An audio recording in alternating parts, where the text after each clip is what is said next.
हिमालय की तराई में एक सघन वन था। वन में तरह तरह के पशु पक्षी रहते थे। वहीं जगह जगह ऋषियों की झोंपड़ियां भी बनी हुई थीं।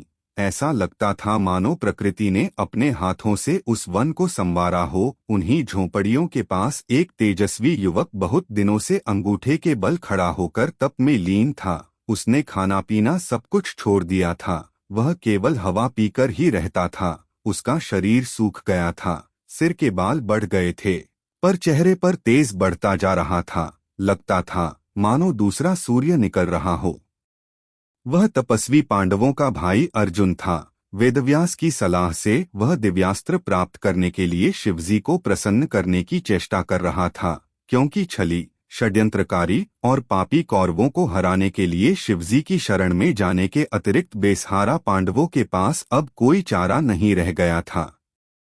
अर्जुन के तप के तेज से आसपास की धरती जलने लगी। झोपड़ियों में रहने वाले ऋषिमुनि घबरा उठे। वे अर्जुन को समझाने लगे कि वह ऐसा कठिन तप न करे, पर अर्जुन ने उनकी बातों पर ध्यान नहीं दिया। ध्यान भी वह कैसे दे सकता था? उसे तो अधर्म और अन्याय को मिटाने के लिए शिवजी से दिव्यास्त्र प्राप्त करने थे। वह तप में लगा रहा। अर्जुन ने जब ऋषियों की बात पर ध्यान नहीं दिया तो ऋषिगण सामूहिक रूप से शिवजी से प्रार्थना करने लगे, प्रभु, अर्जुन के तप से धरती जल रही है। अगर आप उसे रोकेंगे नहीं तो इस वन में हम लोगों का रहना कठिन हो जाएगा। उसी समय आकाशवाणी हुई, ऋषियों, घबराओ नहीं, अर्जुन पूर्वजन्म का देवता है। उसके तप से तुम्हारा अनिष्ट नहीं होगा। वह मुझसे दिव्यास्त्र लेना चाहता है। मैं उसके तप से प्रसन्न हूँ।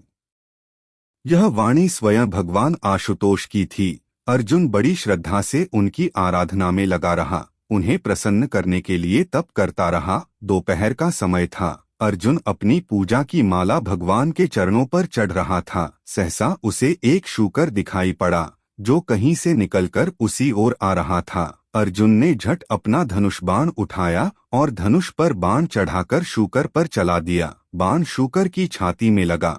वह धरती पर गिरकर कुछ देर तक तड़पकर सदा के लिए सो गया। अर्जुन के बाण के साथ ही साथ शूकर की छाती में एक और भी बाण लगा था।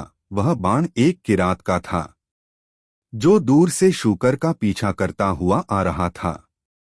शूकर जब धरती पर गिरा तब अर्जुन और किरात दोनों शूकर के पास जा पहुंचे। अर्जुन ने कहा, शूकर की मृत्यु उसके बाण से हुई है। पर किरात ने उसकी बात का विरोध किया। उसने कहा, नहीं, शूकर की मृत्यु अर्जुन के बाण से नहीं, उसके बाण से हुई है। शूकर की मृत्यु को लेकर अर्जुन और किरात में विवाद होने लगा। दोनों ही एक दूसरे की वीरता को ललकारने लगे। बातों ही बातों में अर्जुन का क्रोध भड़क उठा। वह किरात पर बाण चलाने लगा।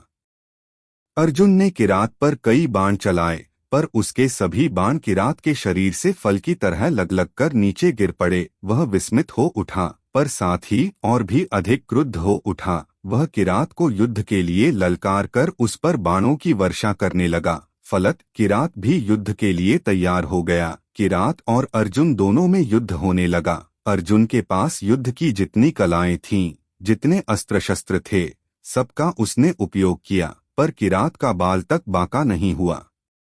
यह पहला अवसर था जब अर्जुन के बाण विफल हुए थे। वह आश्चर्य में डूबकर सोचने लगा, यह किरात कौन है? मेरे बाण क्यों विफल हो गए?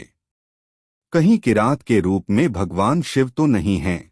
अर्जुन की आंखें बंद हो गईं। वह हाथ में धनुष बाण लेकर खड़ा था। वह आंखें बंद करके सोचने लगा, अवश्य किरात के रूप में यह शिवजी ही हैं। मेरे बाण भगवान शंकर को छोड़कर और किसी पर विफल नहीं हो सकते थे।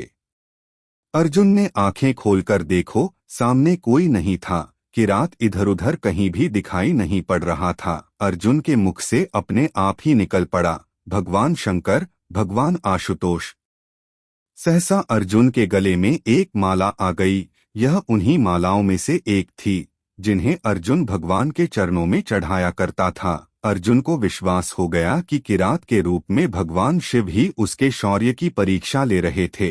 अर्जुन का मन शक्ति और श्रद्धा से भर गया। वह पुलकित होकर भगवान शंकर की प्रार्थना करने लगा।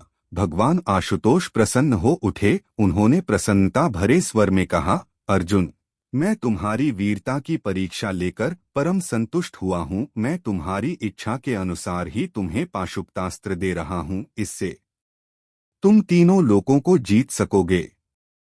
अर्जुन को उद्देश्य पूर्ण हुआ। महाभारत के पन्नों से प्रकट है कि अर्जुन ने भगवान शंकर के दिए हुए अस्त्रों से ही महाभारत के युद्ध में विजय प्राप्त की थी। सृष्टि के इतिहास में शौर्य की नैवेद्य से शिवजी को संतुष्ट करने वाला अकेला अर्जुन ही है। उसकी वीरता की कहानी प्रलय की छाती पर भी लिखी रहेगी।